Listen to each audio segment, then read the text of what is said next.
Assalamualaikum warahmatullahi wabarakatuh. Ketemu lagi sama saya Niza di Kalam Inspirasi TV.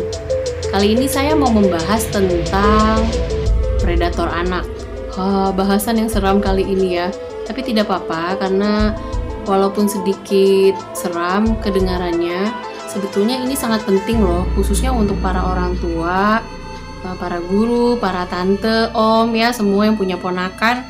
Kita perlu banget tahu terkait hal ini agar apa? Agar bisa mewaspadai dan juga menjaga orang-orang terdekat kita, khususnya anak-anak dan juga keponakan yang menjadi orang yang tersayang buat kita. Oke? Simak terus ya videonya. Stay tune.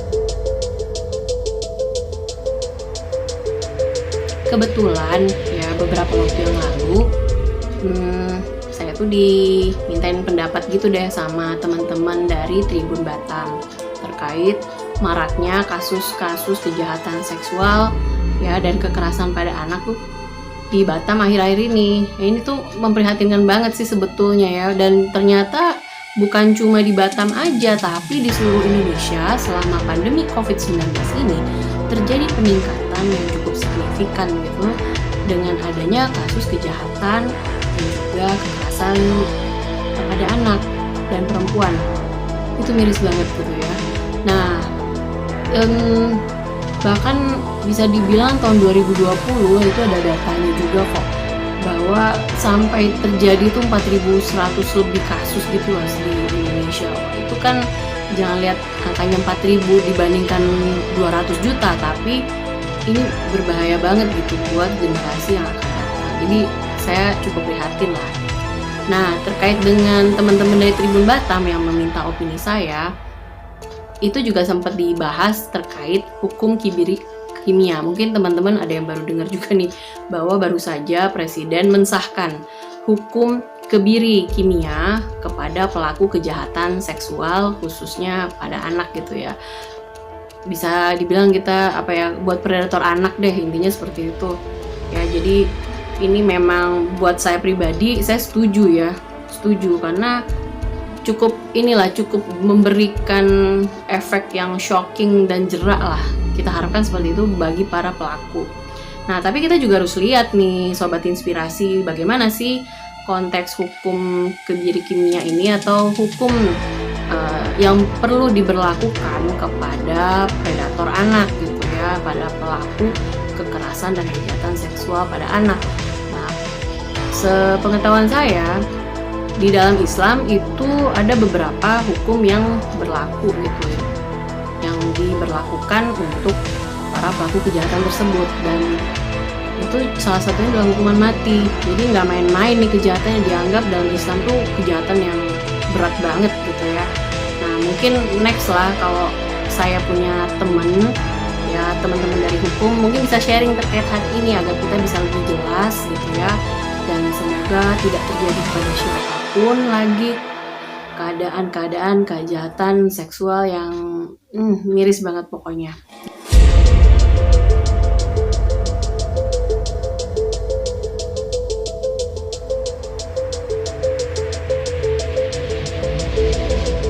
Terus gimana dong caranya biar kita bisa mengenali, jangan sampai gitu kan ada orang-orang yang bisa dikatakan predator anak di sekitar anggota keluarga kita atau orang yang kita kenal dengan baik gitu kan, jangan sampai banget deh, naudzubillah gitu. Pasti dong kita akan mikir demikian ya. Nah, makanya ada beberapa ciri yang mau saya share di sini yang mungkin bisa nantinya menjadi sesuatu masukan lah buat sobat semua, sehingga kita bisa lebih waspada terkait kondisi di sekitar kita. Yang pertama, itu biasanya predator anak sangat suka anak-anak. Itu salah satu ciri.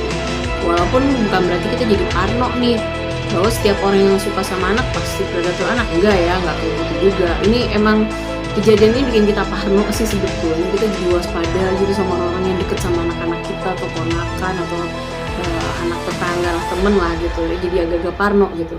Tapi ya memang secara umum predator anak itu memang suka sama anak-anak ya. Nah kemudian intinya mereka itu sangat ingin untuk membangun rasa percaya anak terhadap dirinya, entah itu dengan iming-iming kasih hadiah, dengan kasih apresiasi. Anaknya tuh merasa istimewa deh, anak tuh merasa dihargain, merasa dibikin nyaman, pokoknya sedemikian rupa dibuat merasakan istimewa, yang mungkin saja anak itu tidak mendapatkannya dari orang tua atau lingkungan sekitar, sehingga hal-hal yang semacam inilah yang dijadikan target gitu loh untuk si predator anak. Itu salah satu cirinya. Ya jadi gitu ya.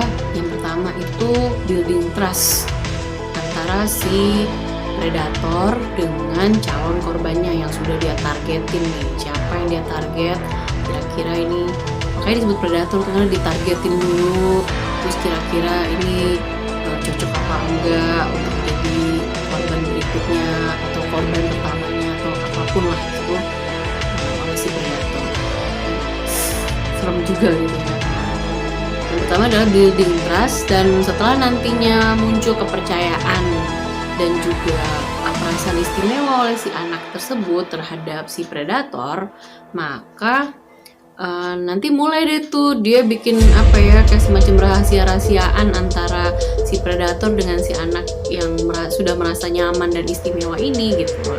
Si anak tentu akan mau gitu ya berbagi rahasia terhadap terhadap si predator ini, karena dia merasa si predator ini orang yang bisa dia percaya, orang yang menghargai dia, orang yang membuat dia nyaman. Nah 3 poin itu tuh yang biasanya menjadi salah satu celah yang dimanfaatkan oleh predator untuk kemudian mentargetkan korban anak tersebut.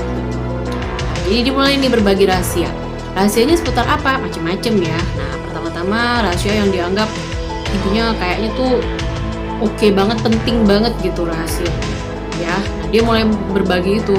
Terus nanti gantian setelah si predator berbagi rahasianya, maka mulailah dia minta agar si anak ini, target korban ini, berbagi rahasia juga kepada dirinya, obat inspirasi bagaimana cara kita untuk mengenali atau minimal mewaspadai kemungkinan-kemungkinan adanya predator anak di sekitar kita gitu ya. Yang pasti dia building trust, mencoba untuk membangun kenyamanan, mencoba untuk memberikan rahasia-rahasia penting pada anak sehingga anak merasa diistimewakan, dihargai, dan diberi perhatian intinya sama si predator tersebut gitu. Dan berikutnya yang kedua adalah dia memiliki kecenderungan untuk membantu atau ya ini sih sebetulnya kulturnya orang Indonesia itu sendiri. Kita kan suka sekali membantu orang. Nah, sifat-sifat dasar yang demikian itu menjadi salah satu celah untuk dimanfaatkan oleh si predator anak tersebut gitu. Intinya dia mencoba untuk helpful lah kepada orang-orang di sekitarnya dia yang kebetulan memiliki calon target yang akan jadi korban berikutnya sama si dia gitu. Serem banget ya. Tapi kita jangan juga istilahnya dituduh semua kayaknya nih bakal ada maksud-maksud tersembunyi, enggak juga kayak gitu. Yang perlu kita ingat adalah kalau dia membantu itu kecenderungannya adalah mengisolasi. Nah, maksudnya gimana nih?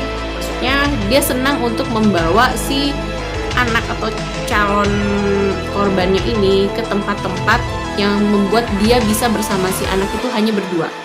Nah, itu kuncinya ya. Pastikan juga cara kita mengenali predator adalah dengan berkomunikasi dengan si orang tersebut atau si predator tersebut. Kita bisa mencoba untuk berkomunikasi karena mereka biasanya bukan orang yang seram, bukan orang yang menakutkan, tidak gitu. Biasanya malah justru orangnya ramah, orangnya bisa dibilang helpful tadi ya, senang membantu dan suka anak-anak. Biasanya kita pasti merasa suka gitu dengan orang tersebut ya.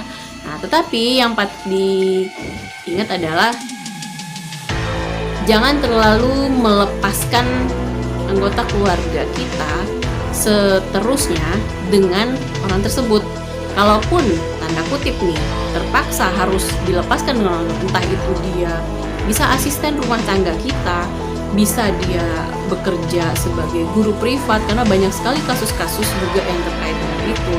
Bahkan banyak juga kasus yang merupakan anggota keluarga dekat seperti paman dan tante atau tetangga. Nah, ini kan bikin miris gitu ya, nggak semuanya orang asing nih, tidak. Justru biasanya yang menjadi predator anak adalah orang yang sudah dikenal baik, tidak hanya oleh si anak tapi juga orang tuanya sendiri gitu.